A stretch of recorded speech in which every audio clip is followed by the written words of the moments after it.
¿Cómo estás, Sebastián? ¿Cómo estás, Chema, Iñaki? Gusto saludarlos aquí, escuchándolos, enterándome de las novedades que llegan desde el Imperio Español. Así que bueno, con ganas de charlar un rato algunas cosas que están pasando de este lado del mundo también.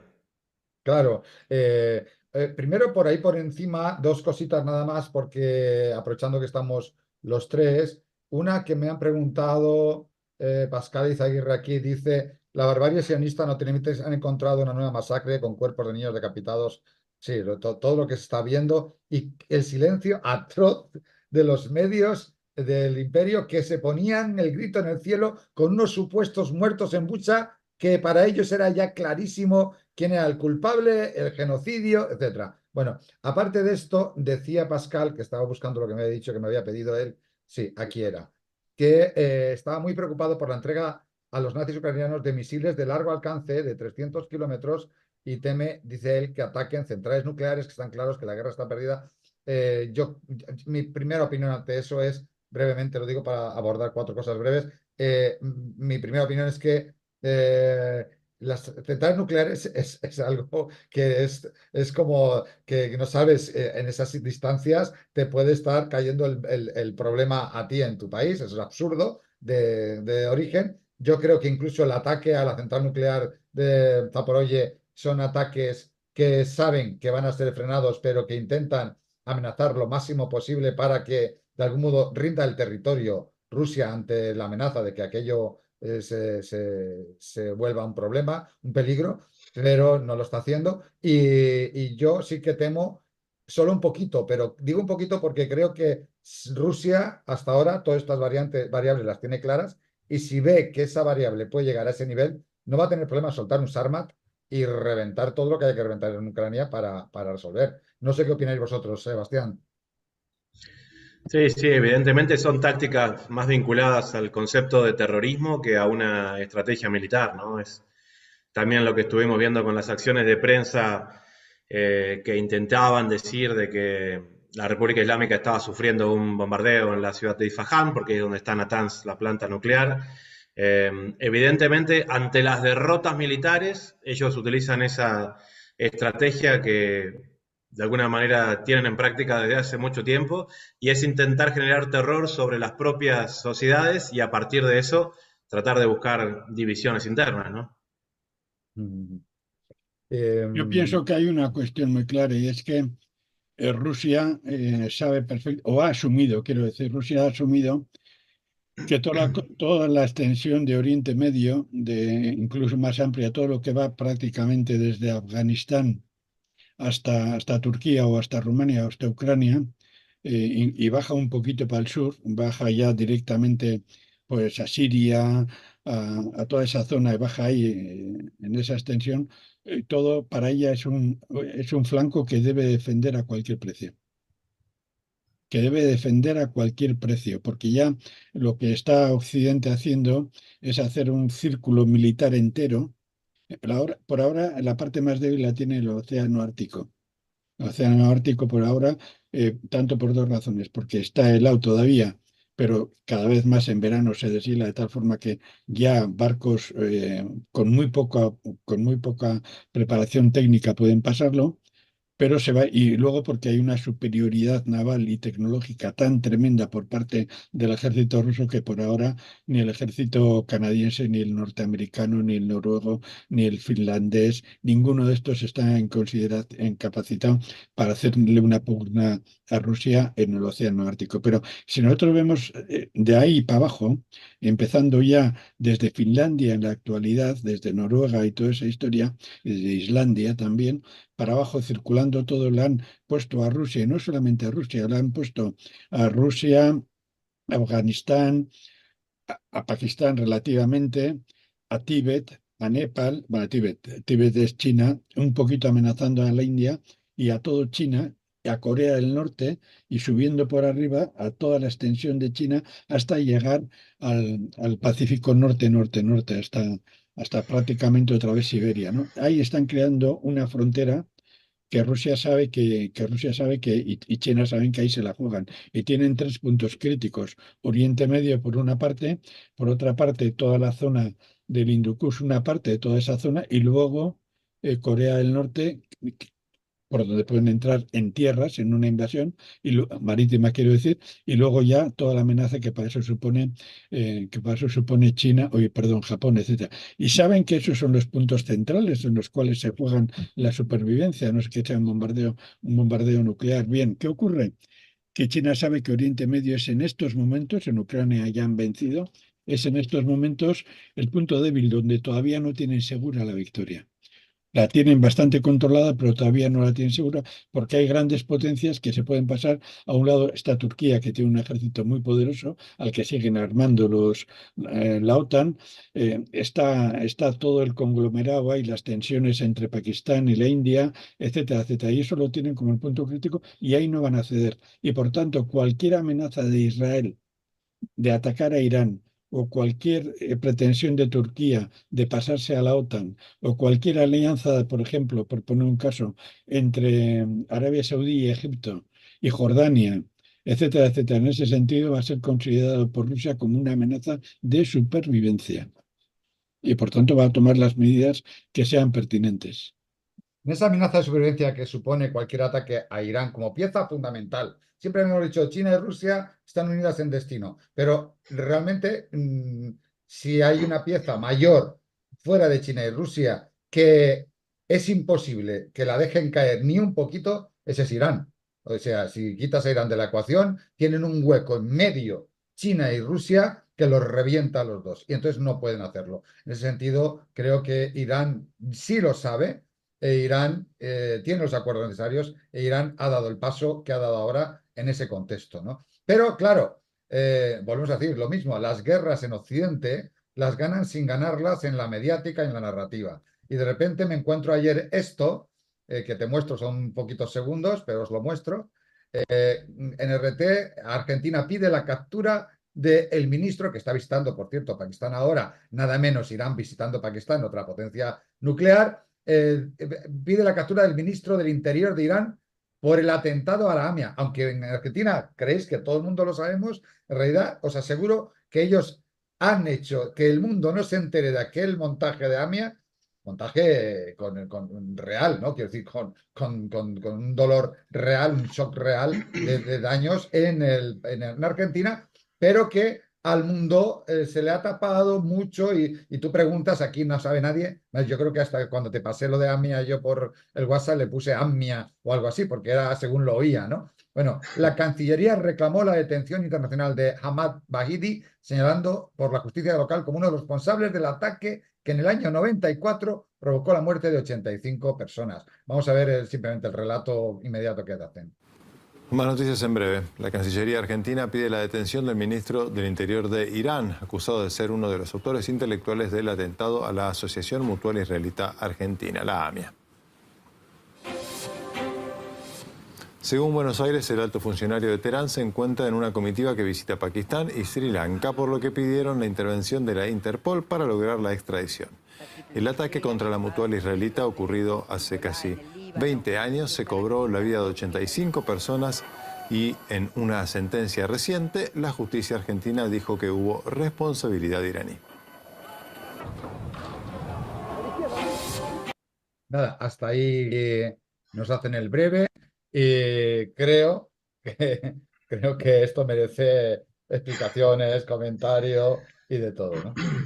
Bueno, sí, sí. Déjame tomar aliento porque Sí, es como el gran tema, ¿no? te debe de dar rabia cuando ves que incluso nuestros medios lo dejan caer así y se quedan tan frescos. Yo solo te digo, Eso, Chema, tengo que admitirlo, es un punto fundamental porque uno ve a los colegas de RT multiplicar la estrategia sionista de comunicación y vos decís,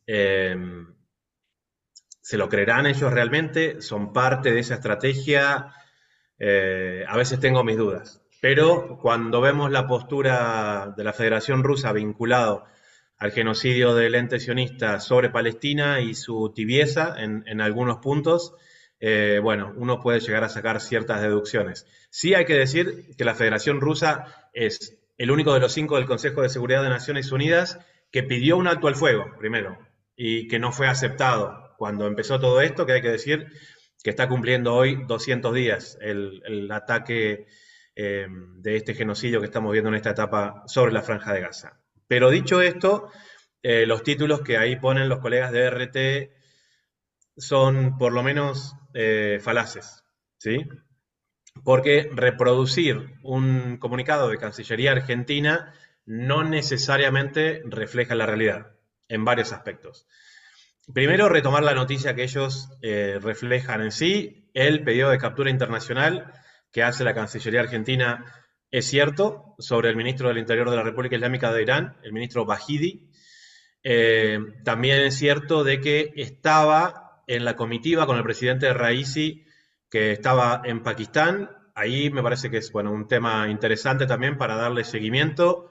Este vínculo creciente entre la República Islámica y Pakistán, de tener lazos especialmente en este momento, teniendo en cuenta que Pakistán es tal vez el país islámico que abiertamente reconoce tener bomba atómica.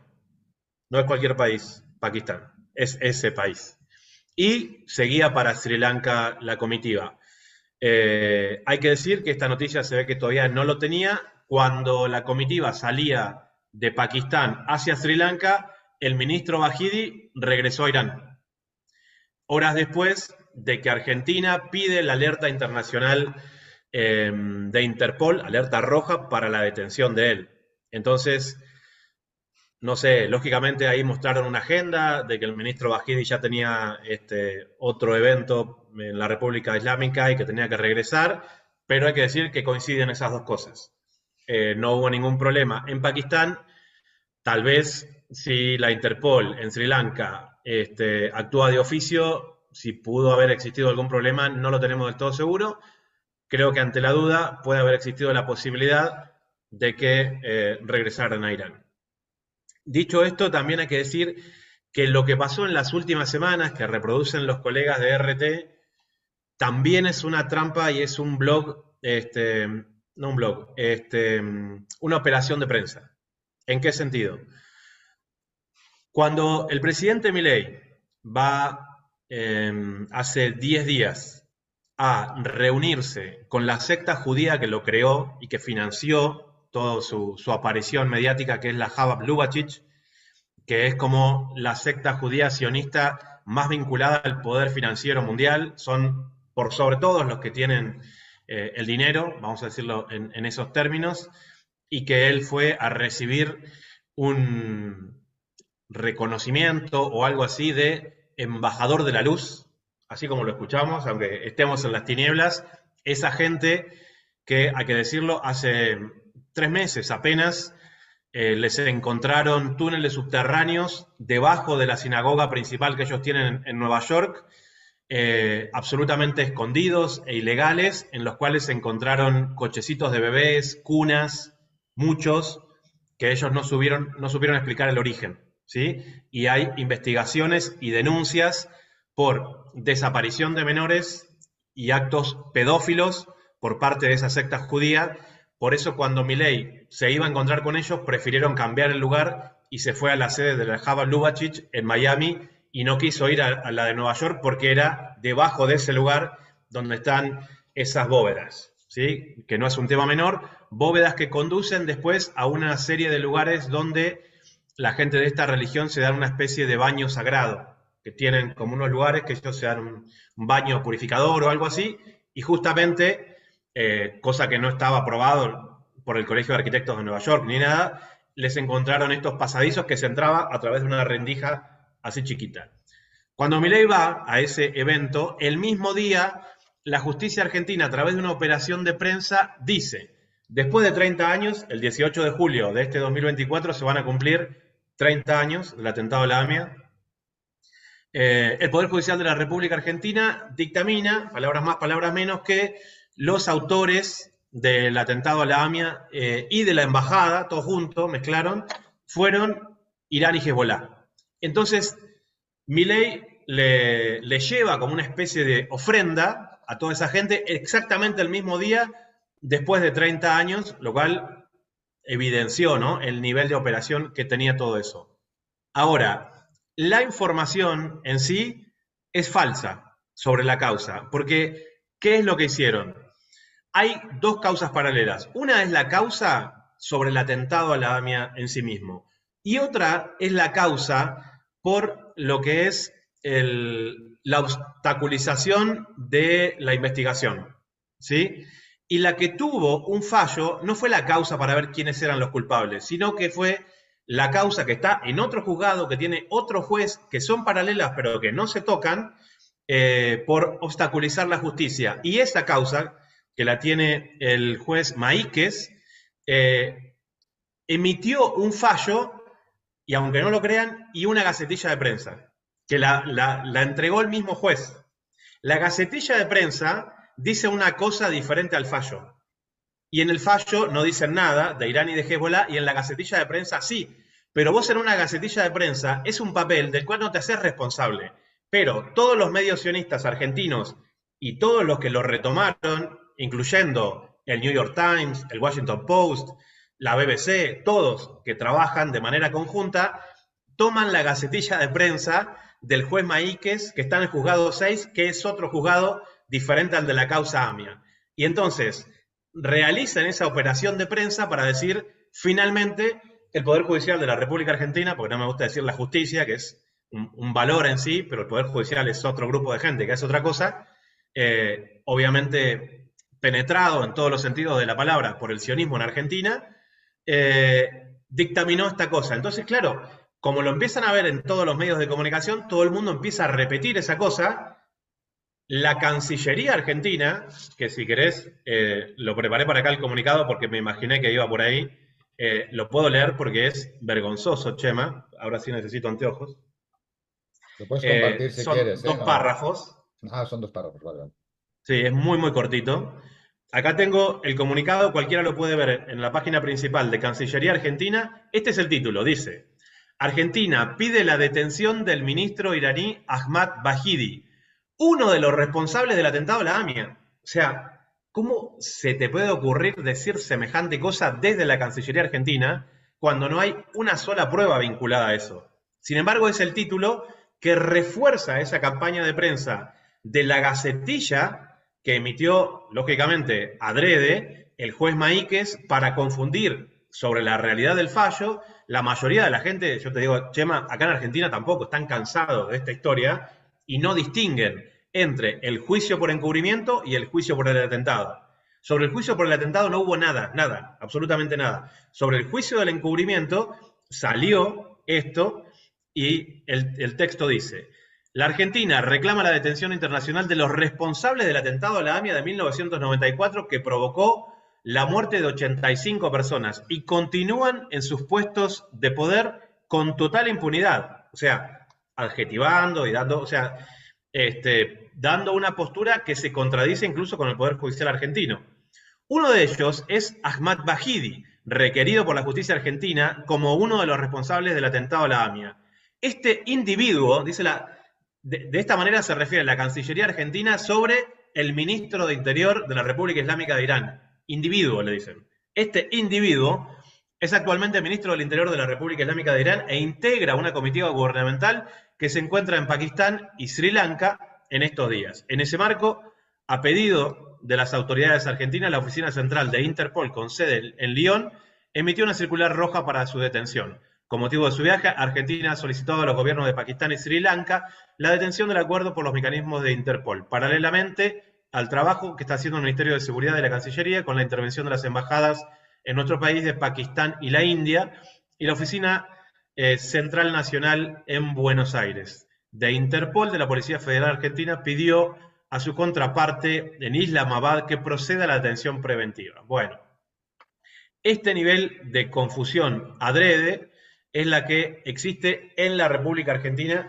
sobre este pedido en específico, que claro, confunde y sobre todo en este contexto muy particular, por lo que yo les compartía sobre este reconocimiento que está recibiendo Milei, pero al mismo tiempo, cuando en la República Argentina el presidente Milei empieza a generar como una situación bastante confusa en la que, por la respuesta militar de la República Islámica contra el ente sionista, después de que Israel bombardeara su embajada en Damasco y causara la muerte de varias personas, entre ellos 6 altísimos diplomáticos, Milei regresa a la República Argentina como si de él dependieran las relaciones internacionales del mundo occidental.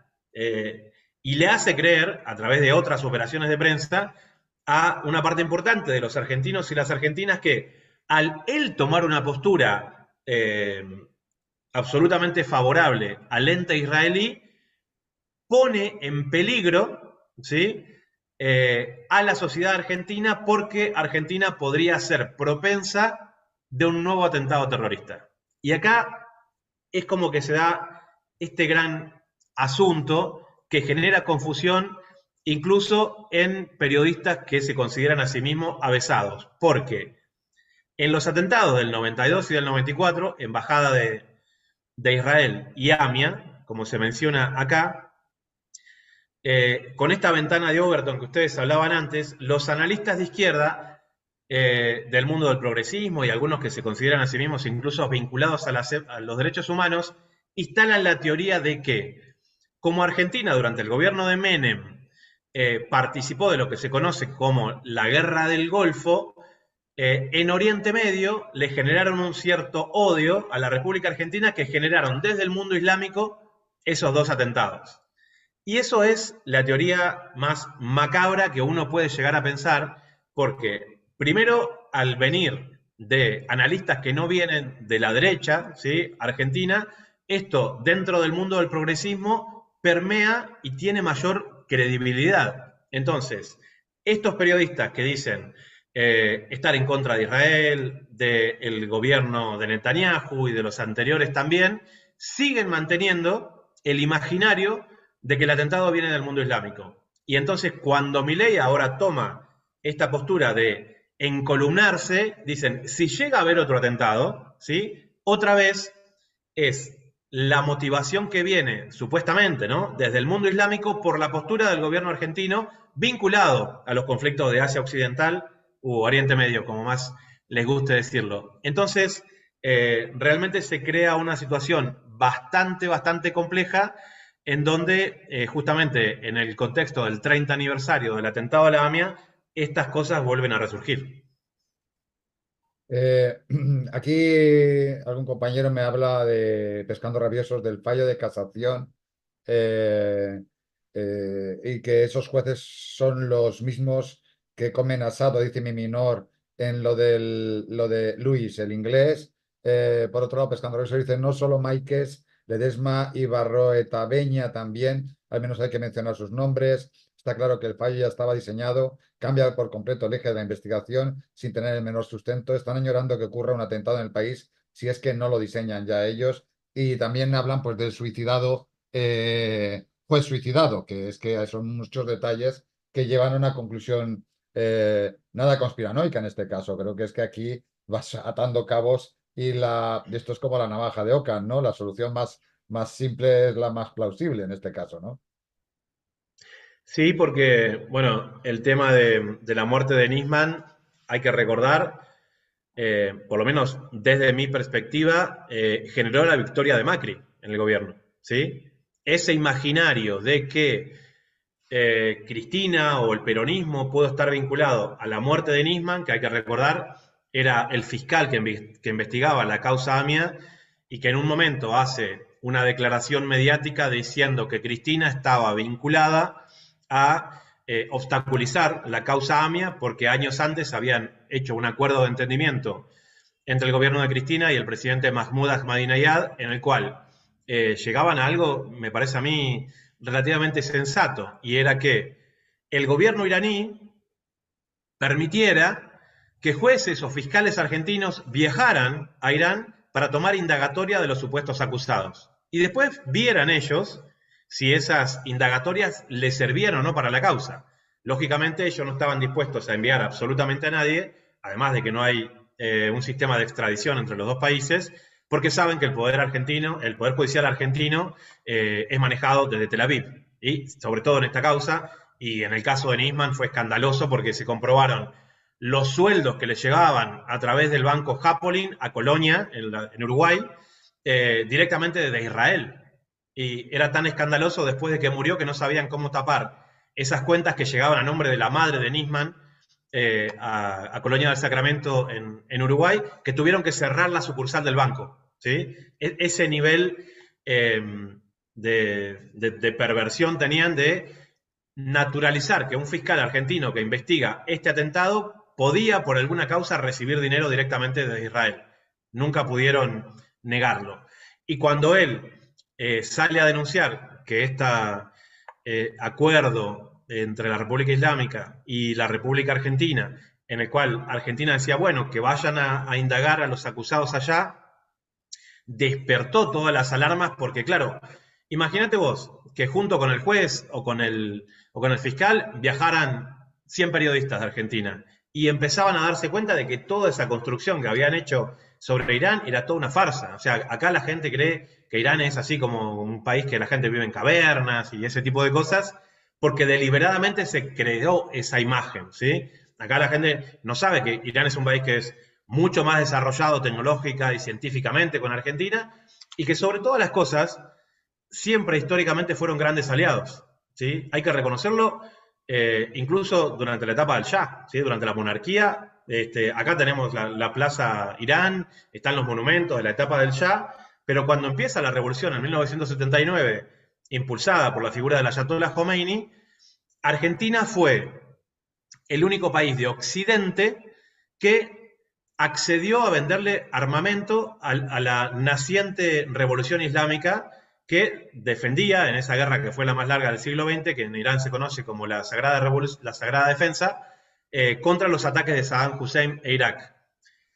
Ese tipo de cosas ningún país las olvida, y la República Islámica en eso le estuvo eternamente agradecida a la República Argentina, porque Argentina, no es que el presidente Alfonsín en ese momento lo haya hecho porque tenía una vinculación ideológica, sino que, como era el principio de la democracia en Argentina, y a los militares les habían sacado parte de sus negocios, o todos, ¿sí?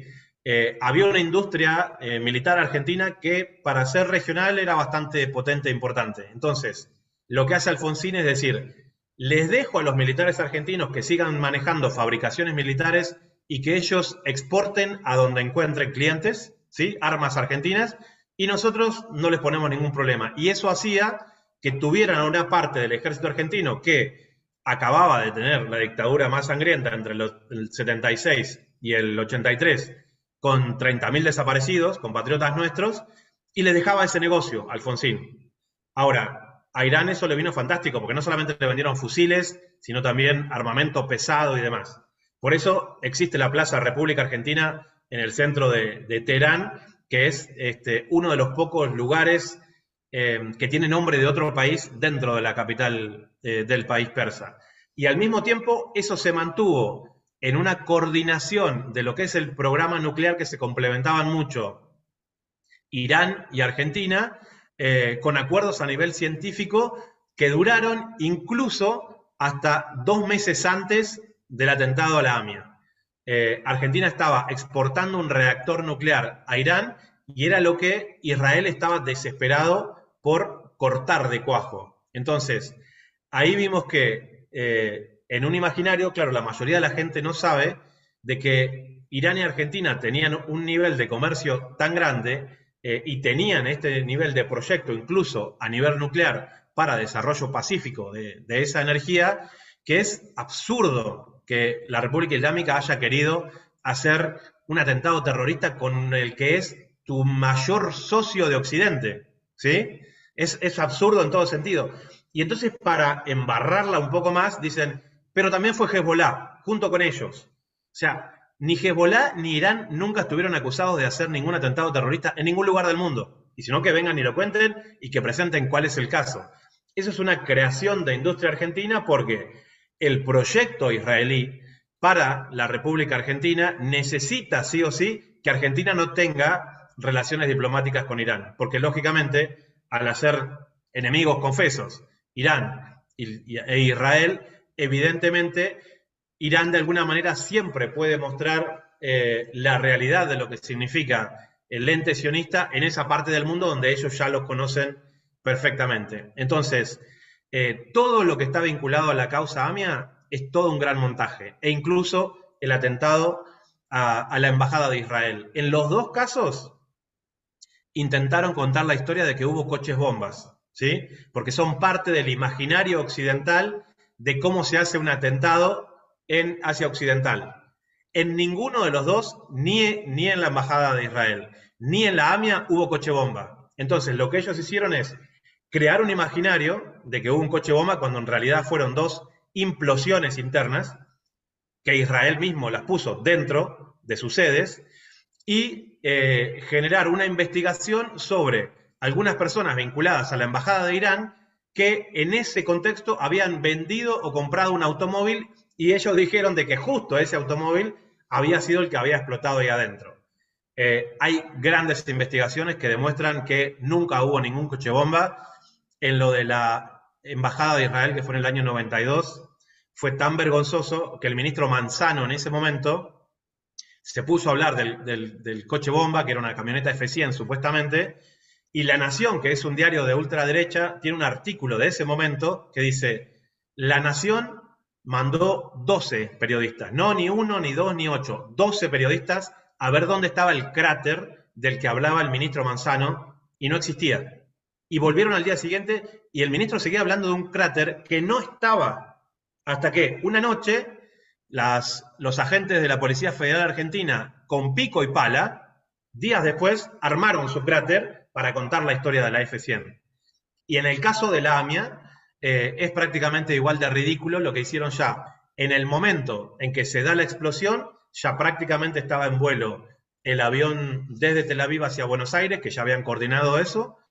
A las pocas horas estaban acá y el presidente Menem, a pesar de que la AMIA es una mutual, digamos, argentina, que no tiene vínculo a lo que puede llegar a ser el espacio de ese país, como sí lo puede llegar a ser la embajada, les da la investigación a ellos. Entonces, es un propio agente del Mossad el que entre los escombros saca un bloc del motor con la numeración y dice: acá tenemos la prueba y de acá vamos a dar el seguimiento a ver quién era el anterior dueño de este vehículo, y a través de esos números, que es toda una fantasía, terminan dando supuestamente con autoridades culturales vinculadas a la embajada de la República Islámica de Irán. Por eso, cuando vemos que todo este momento vuelve de alguna manera a exacerbarse en la República Argentina, bueno, sabemos las dimensiones que esto puede tener. Sí, aparte en esa arremetida, aquí nos recuerda Manuel Méndez que esa cuestión de falsa bandera en Argentina, que ahora retoman de esta manera, también genera un conflicto en el Triángulo del Litio con Bolivia, porque no solo Milei, Ruskov y Bullrich hablaron en La Nación de Hezbolá en Bolivia. Dice Fuerte A dice: Sebastián, ¿no se habló en un principio de que hasta los fascistas carapintadas estaban implicados en el atentado? Pregunta él. Y también dice Pupi: hace como 14 años yo seguía. Bueno, esos dos temas. Manuel Méndez, que se comenta ya, Sebastián, de esa posibilidad de que haya una especie de corrida bueno, ya en Chile estaban hablando de Hezbolá hace 2 días, es como una narrativa que están metiendo también, que Hezbolá y Hamás allí con guerrillos, no tienen aquí bastante, que tienen que ir allí a hacer la guerra. Aparte de que da igual, cuanto más absurdo que sea, más creíble será, ¿no?, esta cuestión. Sí, ahí la ministra de Seguridad, Patricia Bullrich, que hay que recordar, es la misma que tenía el presidente Macri, es la misma de cuando asesinaron y escondieron el cuerpo de Santiago Maldonado, es la misma de cuando mataron por la espalda al joven mapuche Rafael Nahuel, es la ministra que intenta armar protocolos para que no se pueda realizar la protesta social en la República Argentina, que trata de impedir que los periodistas estemos cubriendo la protesta social. Esa ministra dice, justamente en el canal La Nación Más, del cual Macri es accionista, y que los periodistas dan las noticias con la bandera de Israel sobre el escritorio, o sea, cualquiera de ustedes lo puede ver, y ponen una banderita argentina y al lado una banderita de Israel. En ese tipo de canales, la ministra dijo que, bueno, que ellos están siguiendo la información y las pistas de que Hezbolá tiene presencia en la República Argentina, pero Sobre todo, ellos han confirmado la presencia de Hezbollah en Iquique, Chile. Ante lo cual, dos cosas. Primero, recordar que Hezbollah es un movimiento político que de hecho ganó las últimas elecciones parlamentarias en el Líbano y que no es solamente que tiene un brazo armado, sino que tiene un ejército regular, que es el que venció a Israel en su invasión al Líbano, que duró 18 años, y por eso el rencor y el odio que le tienen los sionistas a Hezbollah, porque Hezbollah los derrotó en el campo de batalla. Y cuando ellos pierden, no les queda otro que armar historias, porque le tienen pánico a enfrentarse a lo que son los combatientes de Hezbollah, entonces arman esta historia y lo declaran grupo terrorista. Y el presidente Boric, después de que la ministra Bullrich dice semejante disparate, sale en Chile a decir, bueno, que la ministra de Argentina nos venga a mostrar ella, a ver dónde está la célula de Hezbollah en Iquique, nos va a ayudar a investigarlo, ante lo cual la ministra Bullrich tuvo que pedir disculpas, de decir, bueno, no, son boludeces que digo por televisión, viste, poco más o poco menos. Así que hay un nivel de improvisación en las acusaciones que se hacen en la Argentina, justamente lo que hablábamos al principio, para generar una especie de pánico en la sociedad y que eso pueda justificar cualquier otra cosa, porque imagínate, si ellos llegan a armar su tercer atentado terrorista, o al quinto, depende de cómo lo veamos, porque cuando fue el atentado a la embajada y el atentado a la AMIA, hubo otro atentado porque el presidente Menem vendía armas de manera ilegal a Croacia y a Ecuador, ¿sí? Y entonces, como cuando estaba por llegar la investigación de todo eso, imagínate vos que Argentina era garante de paz entre Perú y Ecuador en ese momento y le vendía armas a Ecuador. Y en lo que era el enfrentamiento de la antigua Yugoslavia entre Serbia y Croacia y demás, Argentina le vendía armas a Croacia. Cuando estaban por llegar las investigaciones de todo eso, que evidenciaban el tráfico ilegal de armas de Argentina para allá, ¿qué pasa? Explota la fábrica de armas en Río Cuarto, en la provincia de Córdoba, ante lo cual también hubo muertos. Y después estuvo la muerte del hijo de Menem también, que andaba en un helicóptero y cayó de una manera bastante sospechosa. Así que hay mucha gente que habla de los 4 atentados de ese momento: Embajada, AMIA, la fábrica de armamento de Río Cuarto y Menem Jr., que era el hijo. Así que si ellos en este momento lograran generar un nuevo atentado en la República Argentina, pueden volver a instalar un estado de sitio en donde con la ley antiterrorista todo el mundo tiene que quedarse en la casa. Todo el mundo pasa a ser sospechoso y eso le da, una vez más, a, digamos, el poder sionista en la República Argentina de volver a victimizarse y aumentar su presencia en todas y cada una de las Fuerzas Armadas que ellos evidentemente están generando para comprar armamento israelí, que eso es parte de una realidad, y la venta de armamento llega con el adiestramiento, ¿sí? Entonces uno ve a las fuerzas argentinas adiestrándose en la Palestina ocupada y al mismo tiempo dependiendo de esa tecnología, sobre todo para lo que se conoce como la seguridad interior.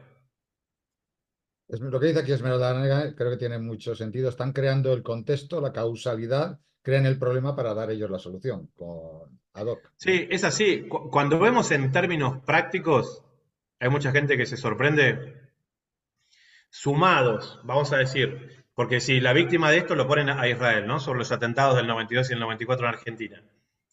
Sumados todos los muertos de la Embajada de Israel y todos los muertos de la AMIA, y salimos a ver, bueno, cuántos ciudadanos o ciudadanas israelíes tuvieron muertes certificadas, ¿sí? Por una morgue pericial de la República Argentina, entre los 2 atentados, sumados completo, de ciudadanos israelíes, la cuenta da 0.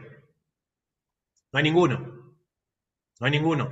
Ellos dicen que hay un grupo de personas que murió en la embajada y que por cuestiones protocolares de ellos metieron los cuerpos en un no sé dónde y se los llevaron.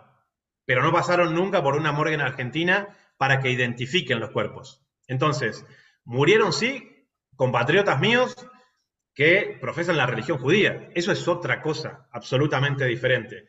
Pero nunca Israel fue víctima de eso y al contrario, parecía como que siempre las autoridades vinculadas a la embajada de Israel en la República Argentina tenían un designio divino que siempre justo se retiraban antes de la explosión. No había un solo funcionario en la embajada al momento de la explosión.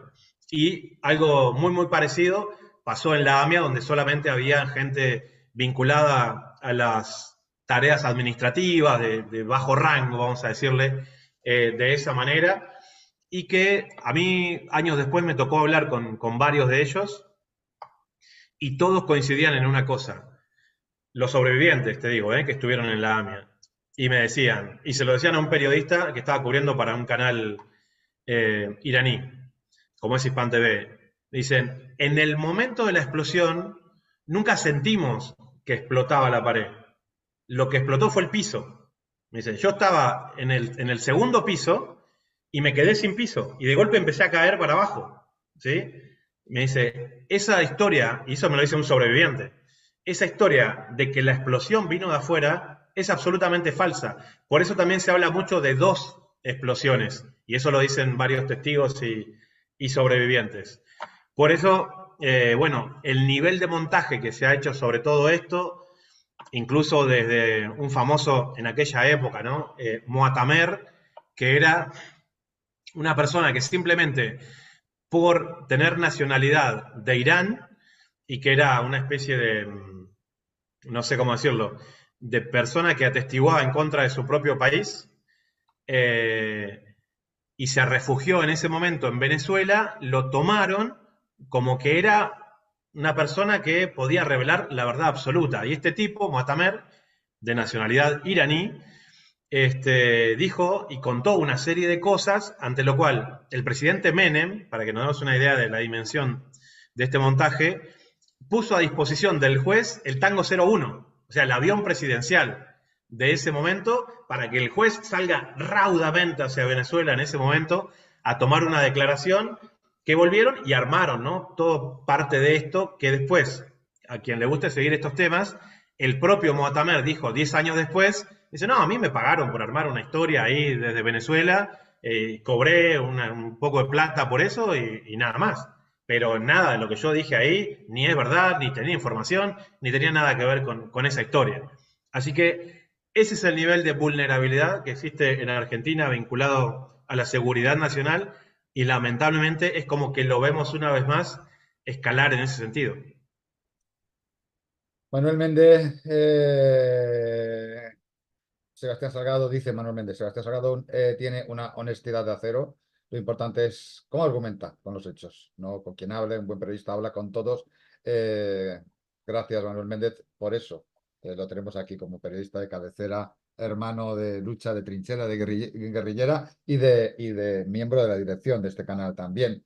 Aunque no alarde mucho de ellos, que ya le va bien, porque si alardea de estar con tertulios en cuarentena, igual le cierran el canal 12 veces. Pero, Sebastián, te iba a decir yo que en tu canal Data Urgente tendrás, supongo que muchos elementos o muchos programas, si no te los han eliminado ya, para hablar de este tema, porque creo que son estructuras que, aunque parecen locales y complejas, son sistemáticas de actuación que ha hecho el imperio en todos los territorios suyos de una manera u otra, con variaciones, pero con la misma fórmula, ¿no?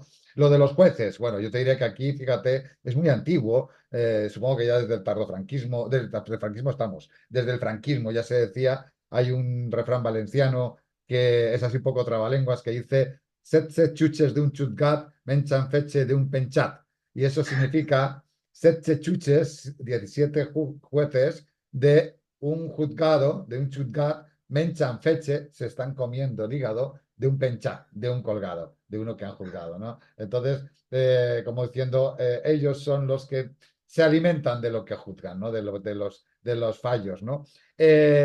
Realmente, yo para mí es un elemento, el otro día lo vi en una película, por casualidad, lo de la AMIA, que, bueno, pues de sesgado era una persona, un personaje, el personaje pasaba por conocer a otro de las víctimas del atentado de la AMIA y yo recordaba, me lo dicen mucho los argentinos, pero yo no puedo hablarlo porque no lo conozco mucho, ¿no? Así que es muy importante, Sebastián, que para que podamos extrapolar, seguir hablando de ello, no dejar de hablar de estos temas, ¿no? Iñaki, ¿algún comentario? De hecho, te digo, Chema, uno de los pocos condenados que hay es el juez que tuvo la causa, ¿sí? Durante como 20 años, el juez Galeano, es uno de los condenados.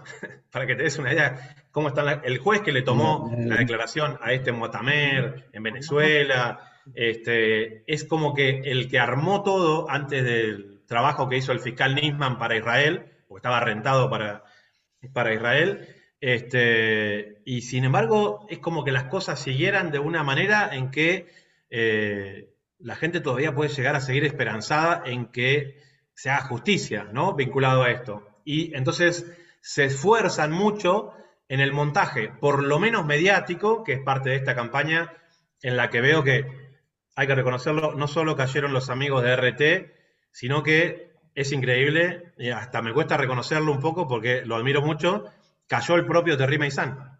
En Red Voltaire, Thierry Meyssan habla y cuenta de cómo después de 30 años la justicia argentina acaba de determinar quién es el culpable, porque entra en esa operación de prensa, pero no se da cuenta que es una causa paralela, ¿sí?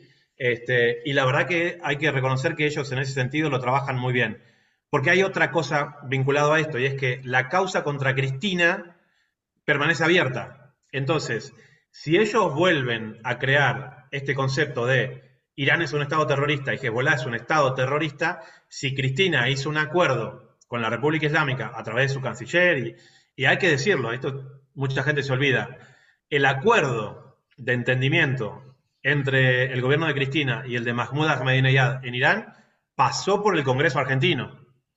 Ahí todos se hacen los que no se acuerdan de este tema, pero si hay, digamos, un enjuiciamiento por esto, tiene que ir todo el Congreso que lo aprobó en ese momento, ¿sí? Porque no es como las cosas que hace Milei ahora, que son decretos y salen solos. Y que aparte nunca llegó a ponerse en práctica, hay que decirlo, porque del lado iraní no estuvieron de acuerdo. Solamente estuvo de acuerdo el presidente, pero en el Parlamento iraní esto no pasó. Sí pasó en el Parlamento argentino. Entonces, si vuelven a decretar a Irán en Argentina Estado terrorista o algo así, se cortan las relaciones, ¿sí? Pueden volver a generar una nueva acusación sobre la figura de Cristina, y lógicamente todos los que de alguna manera tenemos vinculación, incluso laboral, como en mi caso, porque yo trabajo para un canal iraní que es Hispan TV, lo cual nunca vamos a esconder ni nada que se le parezca, soy el corresponsal de ellos hace más de 10 años, bueno, corremos un altísimo riesgo, ¿no? Porque ellos pueden decir que yo en definitiva soy el corresponsal de una organización terrorista, ¿sí? Eso es parte de lo que ellos buscan también, y terminar de cerrar esa pinza de la censura tan fuerte que hace acá. Y por eso, si querés, terminamos o cerramos esta parte con esta reflexión. A mí me pasó que el 18 de julio del 94, yo era un estudiante de periodismo de primer año, ¿sí? Y cuando escuché eso, vos imaginate, bueno, no teníamos internet, no teníamos nada.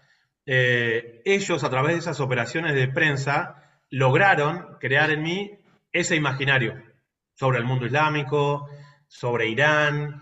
Y yo, después que pasa el tiempo, he tenido que reconocer que yo en mis primeros años como estudiante de periodismo, sin tener demasiadas fuentes, yo me puse a investigar mucho todo eso, pero teniendo un preconcepto instalado desde el subconsciente occidental de decir aquello que está de aquel lado del mundo es lo malo.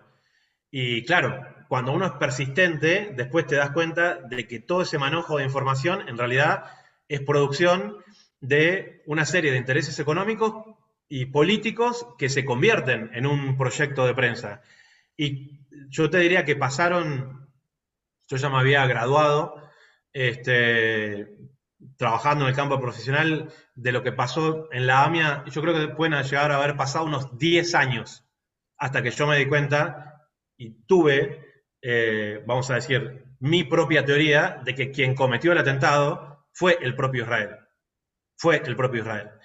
Y la cosa más tajante que te dicen en Argentina, que te dicen, vos sos un loco, eso es de teoría de la conspiración, y te dicen, y voy a tratar de terminar con esta idea, ¿cómo se te ocurre, ¿sí?, que aunque no hayan muerto israelíes, ellos dicen que sí, pero no está comprobado, aunque hayan muerto personas de un rango bajo vinculado a lo laboral y diplomático, ¿cómo se te ocurre que judío mata judío? ¿Sí? Y la última vez que hablé de este tema me cerraron el canal un mes. Entonces yo hace poco hice un video que se llama Sionista mata judío.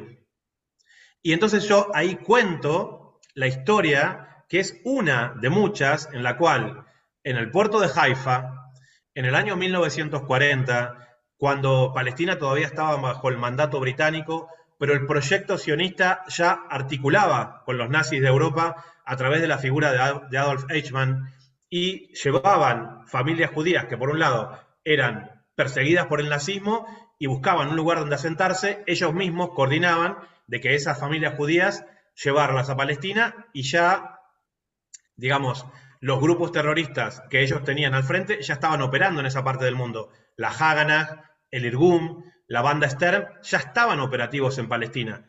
Cuando llega el buque Patria al puerto de Haifa en 1940, los británicos deciden que esa gente, ellos preferían mandarlos a la isla de Mauritius, al lado de Madagascar, dando toda la vuelta por África del Sur y pasando por el Cabo de Buena Esperanza. Y los sionistas que ya estaban operando en ese momento le dicen a los británicos, no, no, no, esta gente la queremos para nosotros, para poblar acá, porque nosotros ya tenemos el proyecto de que acá en unos años, fíjate que no había empezado la guerra, pero el proyecto ya tenía patas en Palestina, porque algunos que dicen, por lo del holocausto que los nazis le hicieron a los judíos, ellos merecen tener ese hogar palestino. Bueno, el proyecto ya existía desde hace muchos años, pero ya tenía una articulación en Palestina. Entonces, la Haganah, viendo que los británicos todavía tenían el control, iban a mandar a todas esas familias judías a la isla de Mauritius, cerca de Madagascar, esa noche dinamitaron el barco y mataron a la mayoría de las familias. Muchas otras personas que no murieron en la explosión murieron ahogadas, porque las familias estaban dentro del barco, ¿sí? Estaban dentro del barco, y entonces incluso ahí cuentan los relatos, y les invito a que lo busquen, porque no hay mucha información, pero es bastante precisa. Fueron pescadores árabes que se metieron con sus canoas a tratar de rescatar, ¿sí? Palestinos que se metieron con sus canoas a tratar de rescatar a esas familias judías que estaban muriendo en el puerto de Haifa, porque estos terroristas sionistas judíos mataron a esas otras familias judías pobres, en muchos casos, que venían huyendo del nazismo. Así que esa teoría que me quieren contar para la República Argentina de que sionista no mata judío, la historia dice que no es verdad. Mira, lo de judío mata judío es muy fácil. Solo tienes que ver lo que están haciendo ahora con sus propios ciudadanos, cómo bombardearon los kibbutz, cómo tiraron con helicóptero a toda aquella fiesta. No hace falta irse muy lejos. Otro ejemplo, perfecto, sí. Sobre lo que dices de los años 40, es por lo que yo muchas veces digo que es mucho más allá del 48, ya estaba el genocidio en marcha, pero a toda marcha. Sobre lo de Thierry Maussan, a ver, a todos estamos supeditados y sujetos a las fuentes de información que nos llegan, y con más o con menos confianza nos influyen. Esto es lo del juzgado. O sea, dilo que algo queda, di la mentira 7 veces, queda más.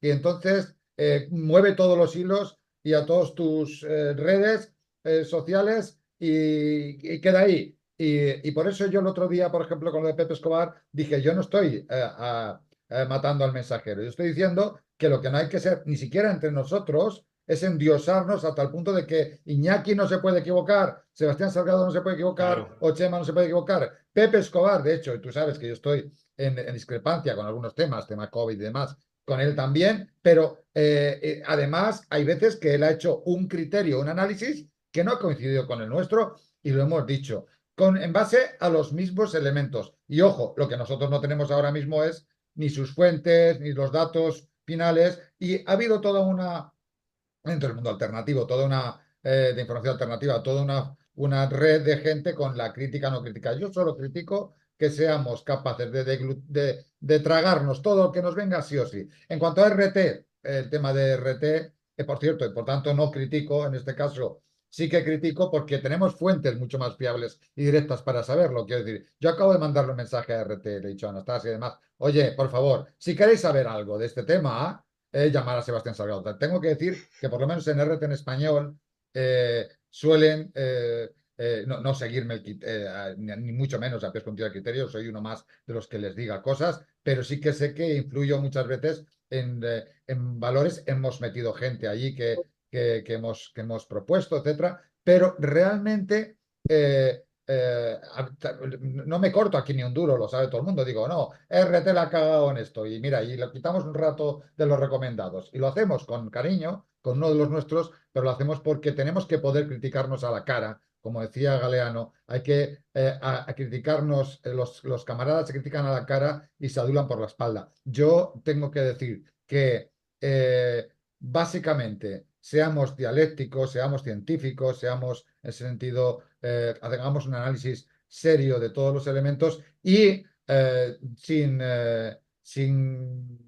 ponernos muy duros, yo te diría, aquí lo hemos hablado, el tema que tú has dicho, Rusia, tal. Rusia tiene un estado judío, allí prácticamente, de confesión judía, allí cerca al final de cerca de China o no, desde Mongolia, creo, allí al final. Tiene todo un estado judío, tiene después millones de rusos que estuvieron con pasaporte ruso, que están en el mundo sionista, con lo que eso significa la vuelta de sionistas a casa tela, ¿no? Te puedo decir que no controlan, como pensamos, lo que dice RT, el gobierno a pies juntillas ni nada de eso. Ahí lo ha mostrado Elena Villar, como ella tiene una libertad que no tenían los medios de Occidente para hablar de lo que sea. Yo veo el RT en inglés y me da miedo, pánico. Si ves el RT en inglés te puedes asustar. Es todavía mucho más, parece enemigo de Rusia, Absolutamente. más que amigo. Pero el RT en español, a veces cuando hay algunos que meten esa pata, sea por vínculos familiares con Israel, sea por lo que sea, yo lo que sí que veo es que ellos están abiertos a que les rectifiques, que les digas cosas. Esta es la parte positiva. Sobre Putin, yo creo que Soleimani y todo su trabajo en Siria y en toda la resistencia y el trabajo de liberación de África, el trabajo de liberación de Palestina, el trabajo de liberación de esos pueblos, el trabajo de consolidación de resistencia en toda esa zona, no podría existir sin la decisión de Xi Jinping y de Putin de tirar para adelante. De tirar para adelante y no ahora, hace 20 años. Hace 20 años que están haciéndolo. Entonces yo creo que en ese sentido tengamos en cuenta los decenas de miles de muertos que ponen en la mesa en Ucrania, la fortaleza. De hecho, yo decía muchas veces que era más atrevida en favor de Palestina, porque le han llamado genocida al Estado de Israel, Zaharova le ha llamado genocida Lavrov al Estado de Israel. Putin ha dejado claro también que lo que está haciendo allí es un genocidio. No se ha atrevido a tanto los locutores de RT, en una sensación de vamos a ser como más neutros. Y yo como último decir que yo no estudié la carrera de periodismo, por supuesto, periodista decimos que Sebastián, yo soy un comunicador, pero te puedo decir que leyendo Periodismo y lucha de clases de Camilo Taufik, ese tipo de periodista sí que me lo adjudico. Quiero decir, la militancia en busca de la verdad e intentando claramente tomar partido en esa verdad, pero con honestidad total, eso que te han acusado ahora maravillosamente de que eres un tipo súper honesto, además de un gran periodista, es ese sentido, creo que eso es, lo ejercemos, lo practicamos y lo militamos. Te puedo decir que Camilo Taufik en las universidades de periodismo español ni se estudia ni se le espera estudiar. Eso también te lo puedo garantizar. Creo que debes estar más veces contando esto en tu canal o en el nuestro, en común, que este es tuyo también, porque es muy importante saber y hacer ese seguimiento. Y ahora le doy paso a Iñaki, que lleva tanto rato callado que si no sé si le ha dado un pasmo o porque que nos haya dejado hablar tanto rato no es normal, ¿eh? Tienes suerte de que no están Hermelinda e Iñaki Me juntos. da miedo, tanto tiempo callado Iñaki, me da miedo a ver qué me va a decir ahora. Sí, sí. No, voy a hacer una pregunta solo. Hay veces que hay una anécdota que cuentan que cuando estaba Santo Tomás discutiendo con otro gran teólogo, mientras Santo Tomás estaba diciendo pues, sus tesis famosas de la Summa Teológica, etcétera, etcétera, el otro gran teólogo que tenía estaba rompiendo su documento con las manos. Y cuando le dijeron, hable usted, dejó caer el documento a los suelos y dijo, no tengo nada que decir frente a tanta sabiduría. Esa es una anécdota que cuentan. Bien, mira, es una pregunta. ¿En qué medida ahora esta decisión del gobierno de Milei y del Poder Judicial, muy buena tu matización entre jueces y Poder Judicial, en el Estado español también la sufrimos? Yo creo que se sufre en todo el capitalismo desde siempre, o sea que es así. La justicia ha existido como justicia burguesa que tiene su Poder Judicial y tiene sus asalariados, ¿no? Bien. ¿En qué medida esta decisión del Poder Judicial argentino, que es parte, por lo que se ve, y que estoy de acuerdo, del Poder Judicial imperialista, está tomando esta medida bajo instancias de una estrategia en el momento actual prácticamente de asegurar la obediencia de Argentina a ese imperialismo que Estados Unidos está reforzando con Israel, ¿no? Lo ha reforzado ya con Alemania, con Europa ya lo ha reforzado. Si estuviera en el gobierno este Bolsonaro, lo habría reforzado con Bolsonaro y con el golpe militar que estaba preparando, etcétera. ¿Hasta qué punto ese imperialismo que ya es que se extiende por todo Occidente, del Oriente Medio hasta aquí, no busca definitivamente integrar a Argentina en una lógica política, económica y militar, teniendo en cuenta la importancia de Argentina? Tendrían que dar otro golpe de Estado, simplemente decirle a Boric en Chile que se plegase todavía más a las exigencias de Estados Unidos, que lo haría contento, ¿no? Precisamente para controlar todo el sur, toda la Patagonia, que es uno de los focos que en estos momentos, junto con lo que hemos hablado arriba del océano Ártico, arriba en la Antártida, con el control que el imperialismo necesita para acercar a Eurasia. Ahora tiene el imperialismo tiene un serio problema, que es la magnífica escuadra euroasiática, Rusia y China, que se está organizando, ¿no? En estos momentos Irán tiene capacidad suficiente para acercar y para paralizar como mínimo el Mar Rojo, ¿no? Y eso sería un problema muy fastidiado para el imperialismo, y el desierto de Hormuz sería un desastre, ¿no? Pero quedan varios sitios en caso de un conflicto, para que por fin Eurasia y los países de la multipolaridad asfixiaran económicamente no solamente a Europa, sino a Estados Unidos, ¿no? Uno de ellos sería bombardeando, paralizando el canal de Panamá o abriendo el canal de Nicaragua, que por eso se lanzaron, una de las razones por las que se lanzaron contra Nicaragua era esa, aparte de otras muchas más, ¿no? Otro de ellos sería precisamente controlar las Malvinas, que ya la tienen controlada por la renuncia que ha hecho Milei, y otro sería ya definitivamente controlar todo el paso de Beagle, ¿no? De tal forma que esas magníficas escuadras que están recomponiendo China y China Popular y Rusia, sobre todo Rusia en submarinos y China Popular en portaaviones, etcétera, no pudieran controlar esa zona, y que sería un paso geoestratégico vital para la Marina norteamericana, para una previsible guerra mundial, y controlar todo el Océano Pacífico y todo el Océano Atlántico Sur, ¿no? ¿Hasta qué punto no hay un plan de esos, la base que quiere meter Estados Unidos, etcétera, etcétera, el control de Paraguay, el control de Uruguay, ¿no? Porque ya en un conflicto internacional sería todo el mundo, no sería como en la Segunda Guerra Mundial, y la primera, que aunque era todo el mundo, no sería completo como es esto, ¿no? Entonces yo pienso que una de las razones que están activando ahora es precisamente esa, ¿no? Ir marcando, aparte del saqueo del agua, aparte del saqueo de la aparte de tener una tierra para recursos, teniendo en cuenta que cuando gane Rusia definitivamente la guerra en Ucrania, las mejores tierras negras se quedan en manos de Rusia, a las que siempre ha pertenecido. La revolución contra la desertización del Gobi por parte china va para adelante. La explotación del Sáhara por parte de Argelia, con la nueva tecnología de crear de grandes campos de trigo en el desierto, va para adelante, etcétera. Y podría llegar un momento que Occidente tendría una penuria de alimentación, ¿no? Ya tiene una penuria de recursos, etcétera, pero podría tener una penuria de alimentación, y controlar la inmensa pampa sería vital, ¿no? Aunque el pueblo argentino se muriera de hambre, como ya está empezando a tener carestía de carne, de proteínas, etcétera, etcétera, ¿no? Este análisis, ¿tú hasta qué punto crees que el pueblo argentino, en caso de que sea cierto, crees que puede azuzar la resistencia del pueblo argentino? Porque por lo que sabemos aquí, están habiendo unas manifestaciones gigantescas contra Milei. ¿En qué medida tiene ahora reactivar esta trampa sionista, este terror sionista, estos asesinatos sionistas, precisamente activarlos ahora, dentro de toda esta estrategia, y para paralizar el proceso a la movilización del pueblo argentino?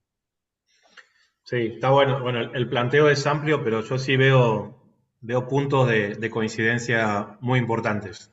Uno es, Lo que vos mencionabas del Ártico, Iñaki, a mí no me parece menor, porque en el Ártico, vamos a decir, las potencias occidentales y la OTAN reconocen que ahí tecnológicamente la Federación Rusa le lleva unos 20 años de ventaja en lo que es tecnología, que hace que, por ejemplo, Rusia sea el único país del mundo que tiene rompehielos a energía nuclear, ¿sí? En Occidente eso no existe todavía.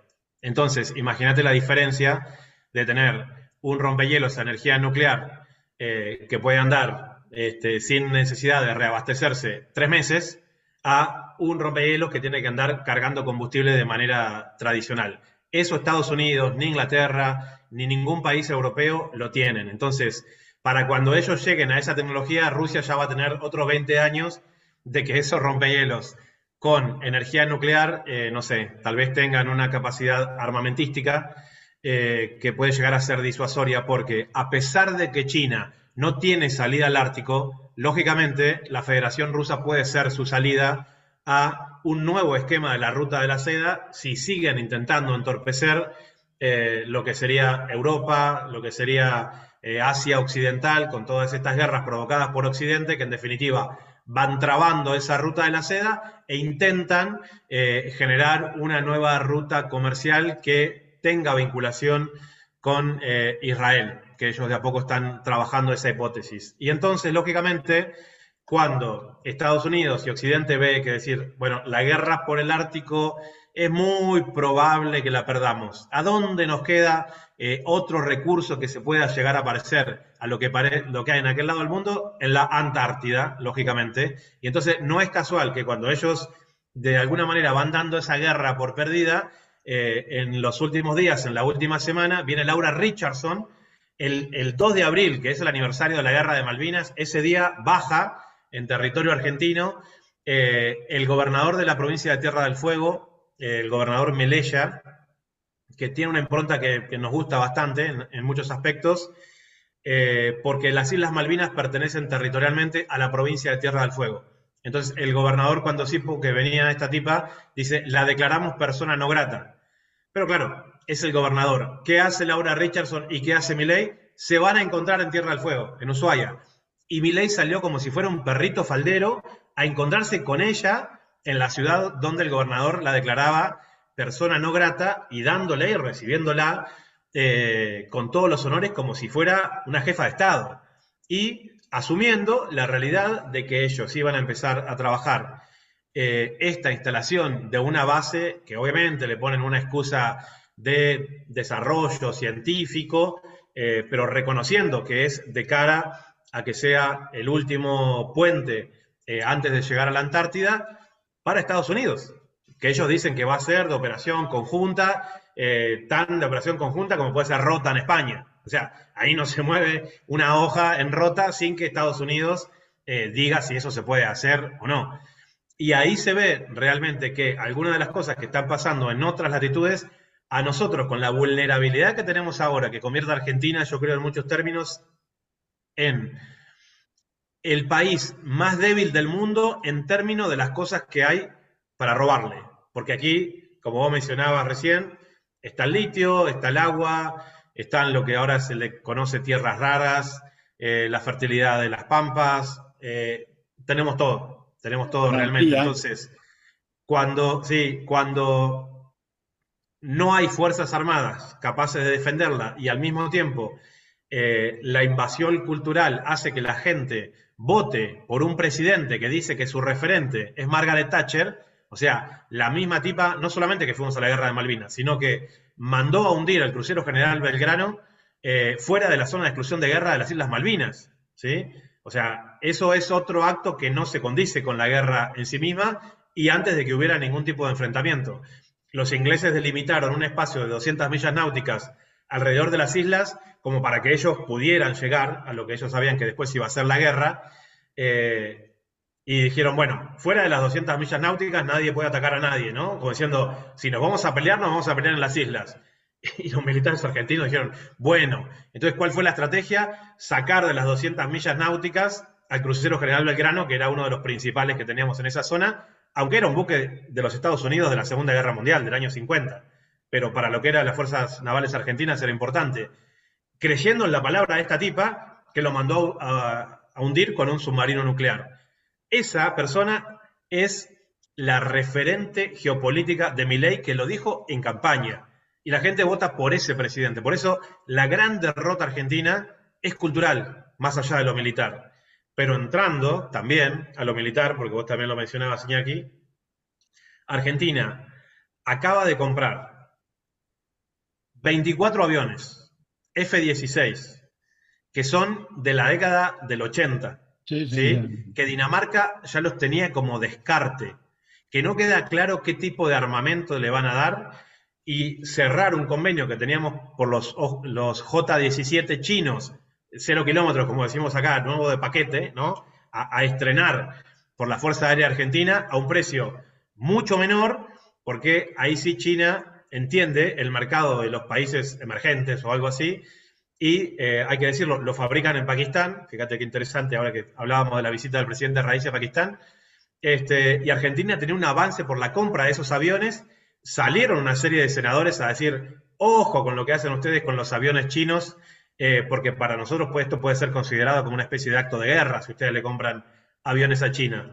El propio gobierno de Alberto Fernández, el anterior, congeló esa compra y ahora están, por lo menos por empezar a llegar las primeras aeronaves de los F-16, que sí, puede ser, para lo que hay ahora en Argentina, puede ser una especie de adelanto tecnológico, pero en lo que es una guerra de las características que estamos viendo ahora, es un auto de la década del 80, y que aparte no queda en claro qué tipo de armamento le van a dar. Ahí todavía hay un limbo tremendamente grande que nos hace pensar en una cosa más que nos vincula, por ejemplo, vinculado otra vez más al tema de Rusia, Ucrania y la OTAN, y es que la tecnología, más allá de que sean F-16, F-35, lógicamente hay una evolución de una misma tecnología, y que entonces el proyecto en definitiva es, siento yo, y lo compartimos con algunos analistas, pero todavía nunca lo habíamos hablado abiertamente,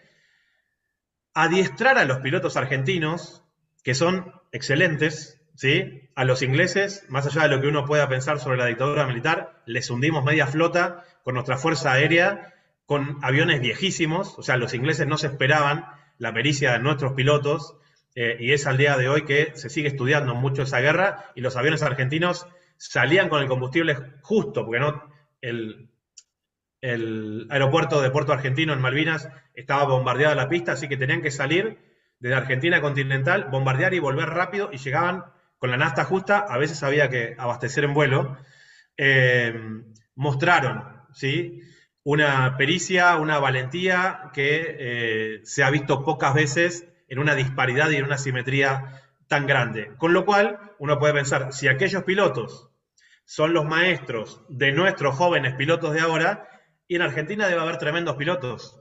Ahora, si esos pilotos van a ser adiestrados en la tecnología estadounidense, en aviones que no van a servir para defendernos absolutamente de nada, tal vez lo que están buscando es adiestrar a nuestros pilotos para que sirvan para sus fuerzas aéreas en el momento que ellos lo crean necesario. Claro, Se trata de eso, es un adiestramiento de caniche. Esos aviones no sirven absolutamente para nada, y aquí vemos como una parte importante de la Fuerza Aérea haciendo esfuerzos por tratar de defender esa chatarra que en definitiva no va a servir para ninguna otra cosa más que para los proyectos de la OTAN.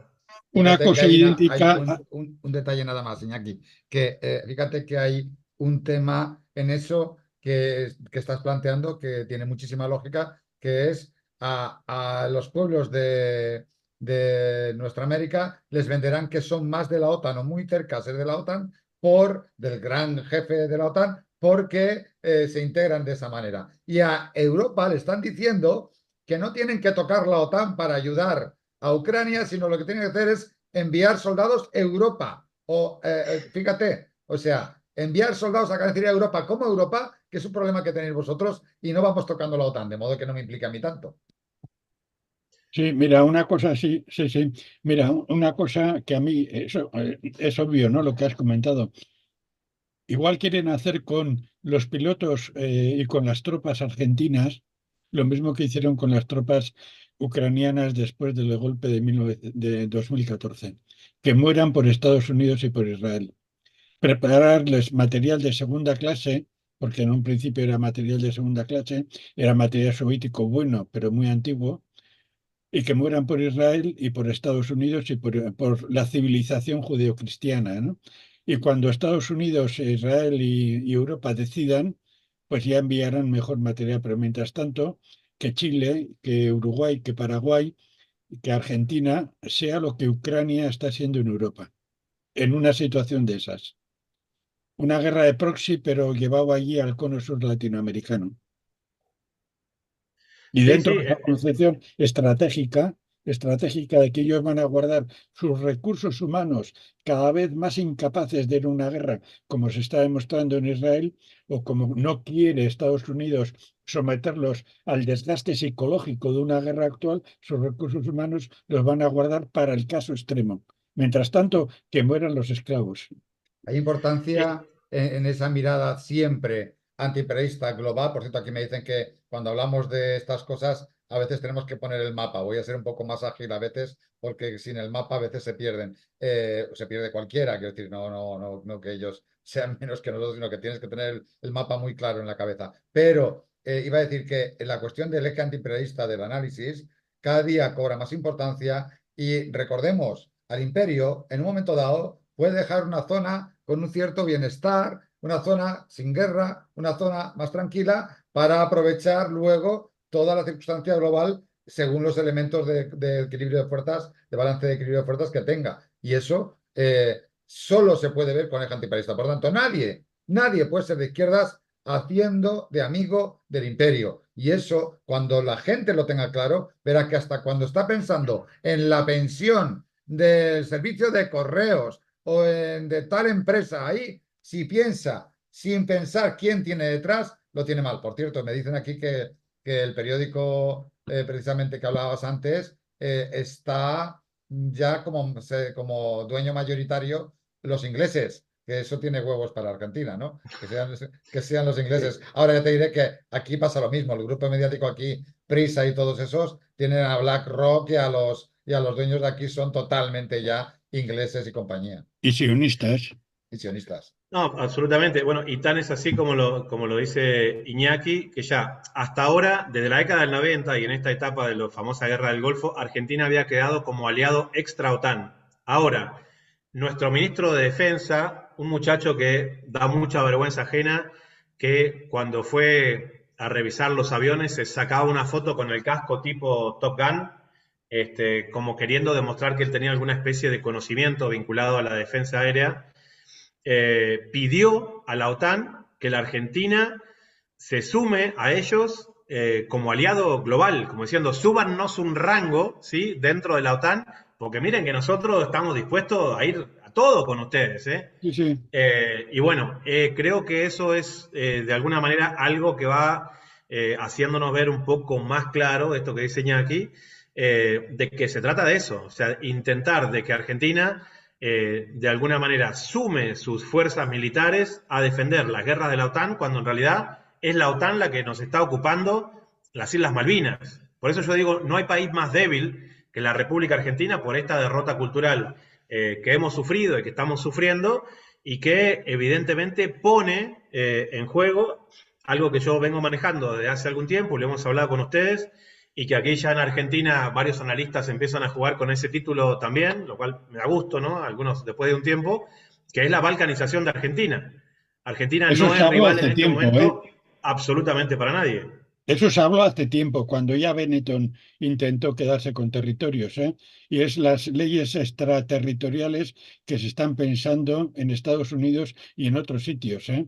Ya, de hecho, se sabe que Estados Unidos, previamente, desde el año 2003, ya tiene abierto que ha llegado a una conclusión científica en el 2023, después de 20 años, ha medido toda la plataforma continental que tiene Estados Unidos, sobre el cual está asentada Estados Unidos, con la intención de poder extender la territorialidad a la plataforma continental.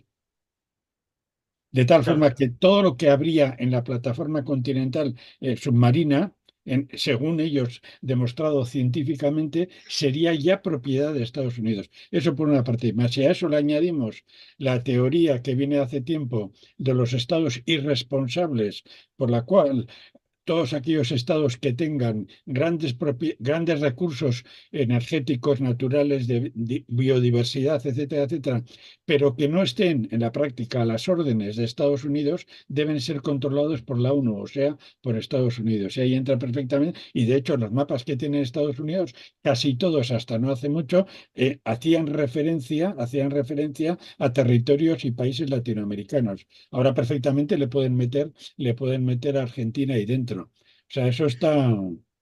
El mes que viene va a estar llegando el portaaviones Washington a nuestras aguas Sí, argentinas. Ellos hacen ejercicios navales casi de manera permanente con los británicos en Malvinas. Todavía quedan muchas dudas sobre qué es lo que pasó con el submarino Ara San Juan, y que ustedes se acordarán la sí, historia sí. durante el gobierno de Macri que explotó, y todavía hay mucha gente que dice que ese submarino puede haber sido hundido por fuerzas británicas, porque no hace sentido la teoría oficial, ¿sí?, de lo que pasó ahí. Así es que la verdad que la situación de Argentina es extremadamente compleja, y hay que decir, si bien ustedes habrán visto ayer, a mí también me llenó de orgullo y me dio cierto optimismo, por ejemplo, ayer ver esa tremendamente masiva movilización de estudiantes en todo el país. Yo la estuve cubriendo para Hispan TV, más de 1 millón de personas movilizadas en todo el país contra los recortes en la educación. Y bueno, a mí me llama la atención que eso sea tan difícil de pensar en lo que tiene que estar vinculado a nuestra defensa nacional también, ¿no? Porque ahí sí cada uno ve de qué manera el proyecto de Milei avanza sobre sus propios proyectos de vida, pero no es tanta gente la que está dispuesta a salir y poner el cuerpo en una manifestación cuando el proyecto está vinculado a la identidad nacional, ¿sí? Y creo que eso es parte de los proyectos del globalismo, ¿no?, que ha terminado de poner, sobre todo en las generaciones más jóvenes, esa rebeldía tan linda que tienen siempre los jóvenes, puesta a disposición muchas veces de intereses individuales por sobre intereses nacionales. Ahora vemos que hay un interés nacional vinculado a un derecho, que es el derecho a la educación que tienen los jóvenes y las jóvenes universitarias. Yo soy docente universitario también, soy parte de la comunidad académica, pero la realidad es que a mí me gustaría ver esto por la defensa total, ¿sí?, de nuestro país en ese sentido.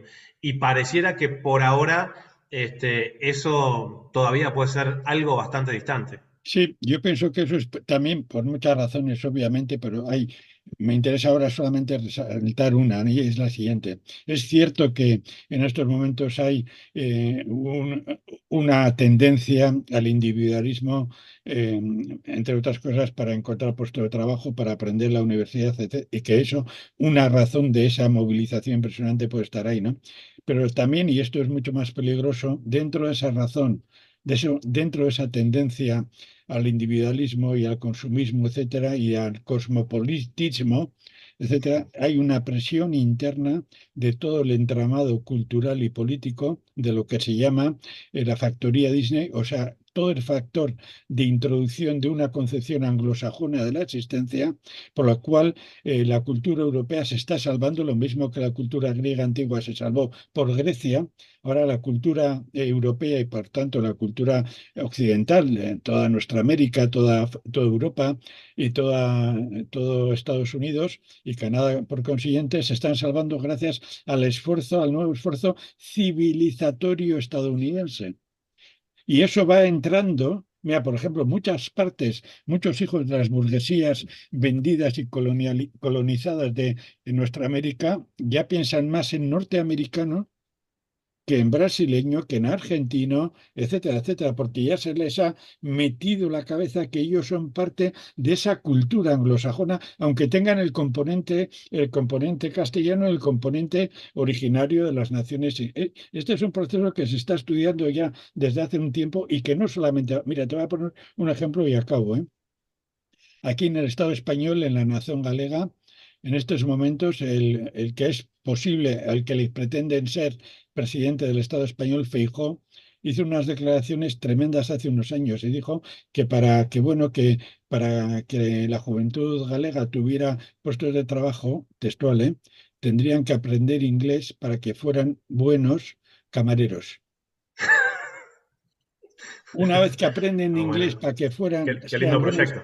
buenos camareros, se empieza a producir una simbiosis mental, por lo cual si yo soy inglés, soy buen camarero, tengo dinero, tengo no sé qué, por lo tanto ya paulatinamente al bombardeo televisivo, como el galego va desapareciendo, al bombardeo no sé quién, no sé cuántos, y como tal y cual, ya junto a la nacionalidad española impuesta, se está imponiendo otra nacionalidad cosmopolita que habla en inglés.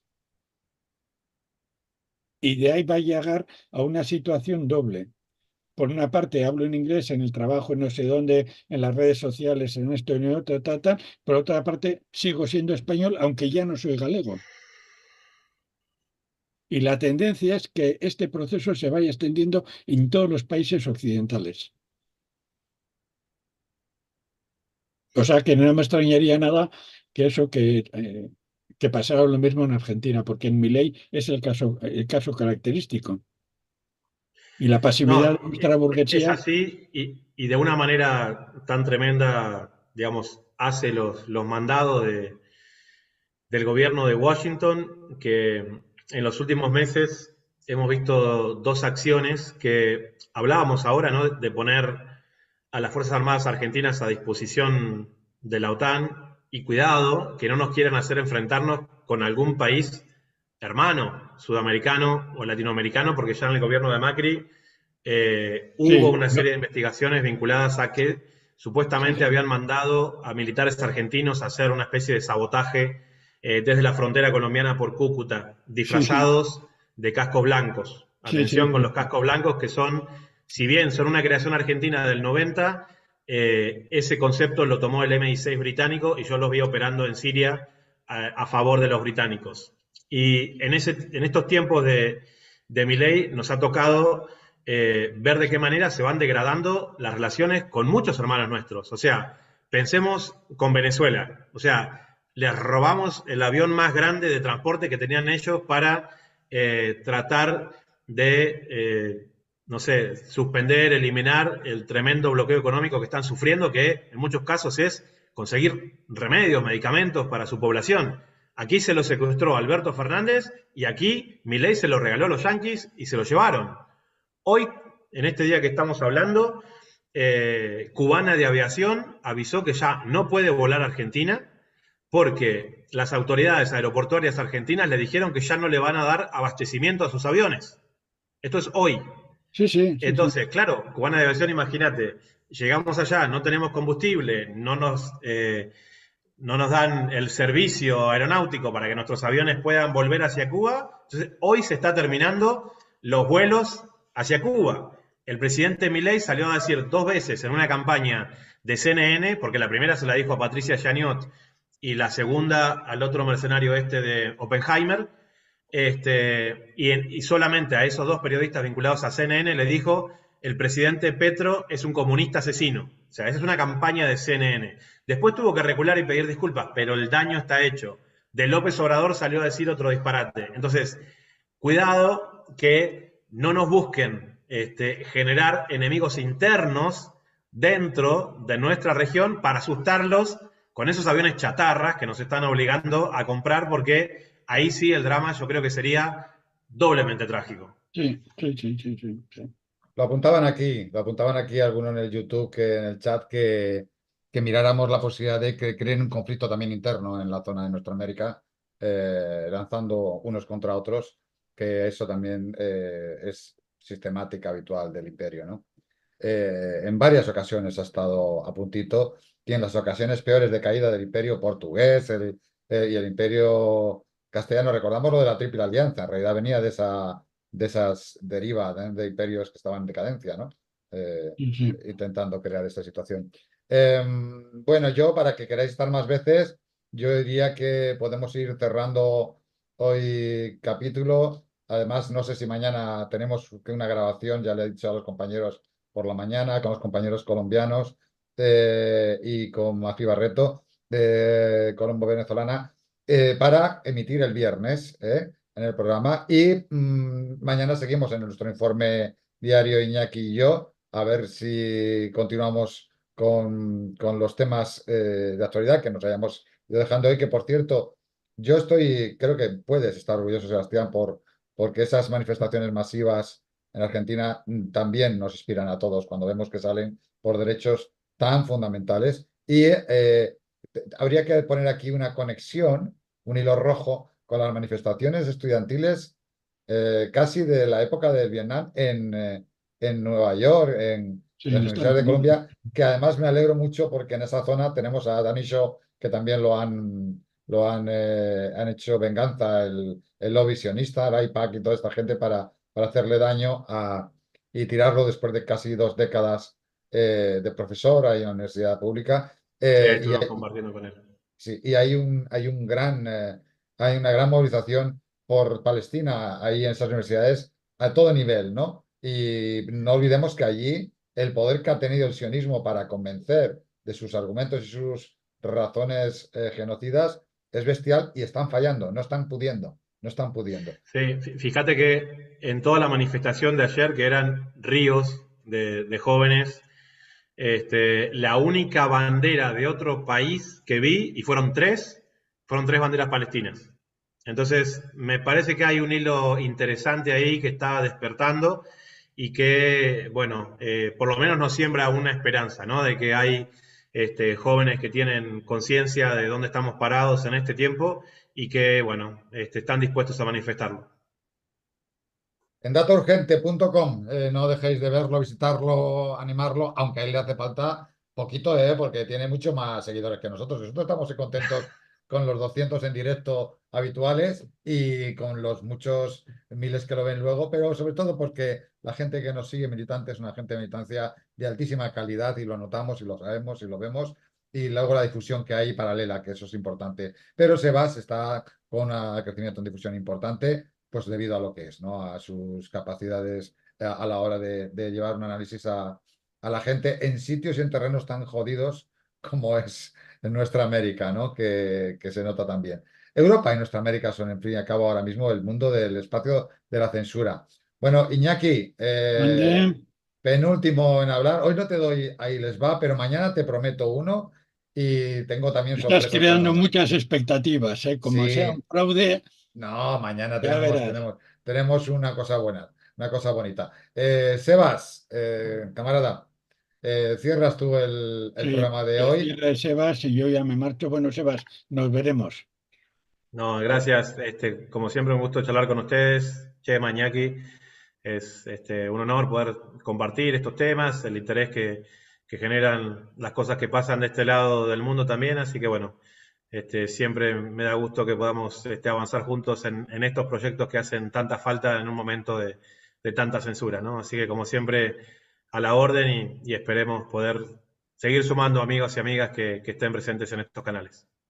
Una pregunta porque normalmente pongo la música después de leer yo el chat. El chat te lo voy a pasar luego en un Word para que lo veas porque hay algunos mensajes que no voy a leer en voz alta porque creo que no sé yo de qué van exactamente. Entiendo que hay una discrepancia de algún invitado que tienes y tal, pero no voy a dejarlo como mensaje interno. Leeré el resto del chat, pero te lo pasaré para que tú puedas leerlo y así tener tu propia opinión o debate con el tema y ya está. El tema de la música de hoy, solo una pregunta, Sebas, ¿tú has visto alguna vez el que hemos puesto de Soviet Supreme, de la guillotina, ¿no?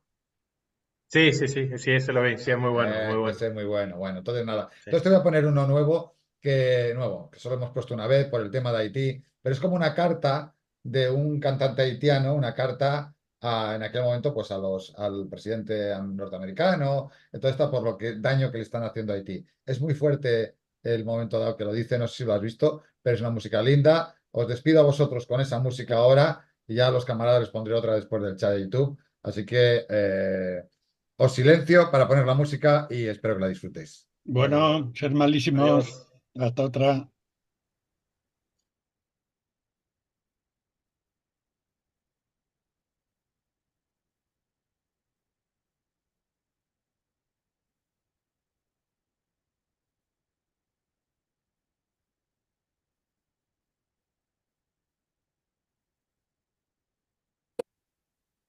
La pays ça s'achète travail même ça tout le monde.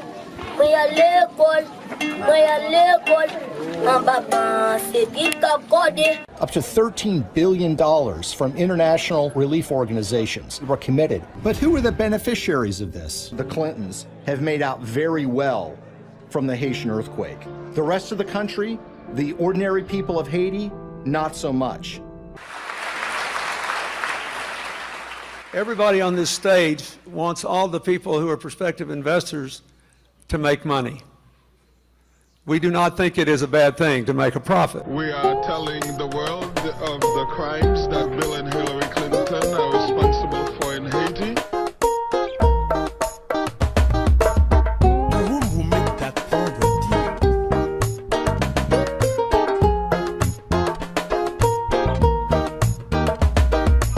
Mieux vaut un coup de feu à la tête, une Hiroshima sur ma terre. Je préfère Bagdad en pleine guerre. Si je pouvais choisir ma peine, je dirais bombe nucléaire. Je ne veux pas mourir à petit feu. À quelques minutes de chez vous, j'ai de la merde dans mon assiette. Au pied du département d'État, suis amarré par le code noir. L'Amérique aux Américains, ma misère made in USA. Ma misère est inhumaine, c'est une arme pointée depuis USA. Ma souffrance est américaine, cette plainte sanguinaire d'un haïtianocide.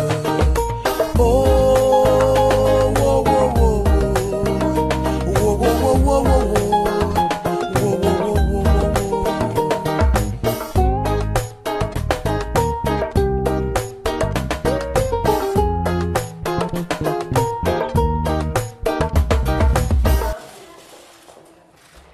Well, good afternoon, everyone. It is a great pleasure and an honor for me to welcome the President-elect to the State Department on behalf of the United States government. Je vous remercie, Madame la Secrétaire d'État. Pito te bam yon bal nan tête.